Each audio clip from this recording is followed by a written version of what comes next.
Mais ça n'est pas une association. Les frères musulmans aujourd'hui ne sont pas Il y a un tas d'associations, mais c'est dans le rapport. C'est dans le rapport. Il y a un certain nombre d'associations, mais aujourd'hui, quand on dit dissoudre les frères musulmans, ça ne veut rien dire. Ils ne sont pas institutionnalisés. Il y a un certain nombre d'associations caritatives. Il faut s'attaquer à toutes ces associations. Et ça, on peut le faire. À les ces Autrichiens associations. l'ont fait. La Jordanie l'a fait. Mais la loi contre le séparatisme en 2021, vous vous êtes abstenu.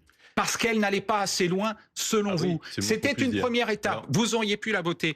On a voté une loi contre les dérives sectaires, parce qu'il y a la menace des frères musulmans, mais il y a aussi des dérives sectaires dans notre pays. 2024, vous avez voté contre, parce que ça remettait en cause la liberté d'expression. À un moment, enfin, vous savez, ma grand-mère, elle disait grand disou, petit faisou. Je crois qu'aujourd'hui, il faut regarder les votes à l'Assemblée nationale. Vous disiez tout à l'heure, on a été naïfs. Alors, oui, ça, vous avez été naïf depuis des dizaines d'années. Mais le Rassemblement national aussi, visiblement, si vous avez voté contre.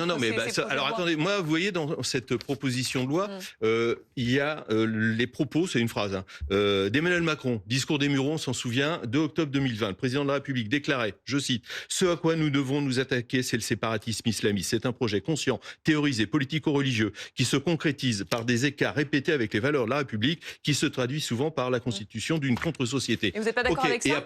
Ah bah si, mais